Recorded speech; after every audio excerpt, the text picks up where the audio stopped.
ಈಗಾಗಲೇ ಬರ ಪರಿಹಾರ ಘೋಷಣೆ ಮಾಡಿದ್ವಿ ಅಂತ ಹಿಂದೆನೇ ಒಂದು 15 ದಿನದ ಹಿಂದೆನೇ ಹೇಳಿದ್ರು ಸರ್ ಮುಖ್ಯಮಂತ್ರಿ 2,000 ರೂಪಾಯಿ ಬರ ಪರಿಹಾರ ಘೋಷಣೆ ಮಾಡೋದು ಮುಖ್ಯ ಅಲ್ಲ. ಈ ನರೇಂದ್ರ ಮೋದಿಜಿಯವ್ರು ನೋಡ್ತಿದ್ರೆ ತಾನೆ, ಒಂದು ಸಲ ಬಟನ್ ಒತ್ತಿದ್ರು ಅಂತ ಹೇಳಿದರೆ ಇವತ್ತು DPT ಮೂಲಕ ನೇರವಾಗಿ ದೇಶದಲ್ಲಿರ್ತಕ್ಕಂಥ ಕೋಟ್ಯಾಂತರ ರೈತರಿಗೆ 6,000 ರೂಪಾಯಿ ನೇರವಾಗಿ ಜಮಾ ಆಗುತ್ತೆ ಪ್ರಧಾನಮಂತ್ರಿ ಕಿಸಾನ್ ಸಮ್ಮಾನ್ ಯೋಜನೆ ಅಡಿಯಲ್ಲಿ. ಯಡಿಯೂರಪ್ಪನವರು ಕೂಡ 4,000 ರೂಪಾಯಿ ಕೊಡ್ತಾಯಿದ್ರು, ಅದನ್ನು ಬಂದ್ ಮಾಡಿದ್ರು ಸಿದ್ದರಾಮಯ್ಯ ಸರ್ಕಾರ, ಕಾಂಗ್ರೆಸ್ ಸರ್ಕಾರ ಬಂದ ಮೇಲೆ.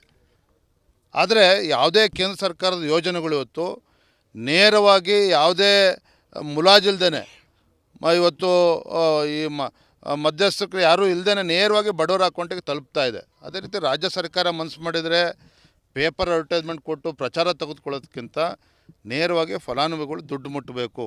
ಆ ಒಂದು ಸದುದ್ದೇಶ ಇಟ್ಕೊಂಡು ಈಗಲಾದರೂ ಕೂಡ ಮುಂದೆ ಬರಬೇಕು, ರಾಜ್ಯದ ರೈತರಿಗೆ ಬಡವರಿಗೆ ಅನುಕೂಲ ಆಗಬೇಕು ಅಂತೇಳಿ ನಾನು ಈ ಸಂದರ್ಭದಲ್ಲಿ ಒತ್ತಾಯ ಮಾಡ್ತಾ ಇದ್ದೇನೆ.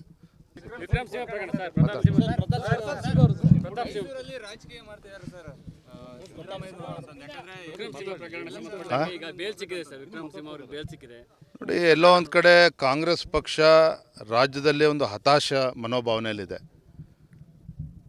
ಇವತ್ತು ಪ್ರತಾಪ್ ಸಿಂಹ ಅವರ ತಮ್ಮನ ವಿಚಾರದಲ್ಲಿ ಎಲ್ಲೋ ಒಂದು ಕಡೆ ರಾಜಕೀಯ ಪ್ರೇರಿತವಾಗಿದೆ ಅನ್ನೋದನ್ನು ಎಂಥ ಅನಕ್ಷರಸ್ಥರು ಕೂಡ ಹೇಳ್ತಾರೆ.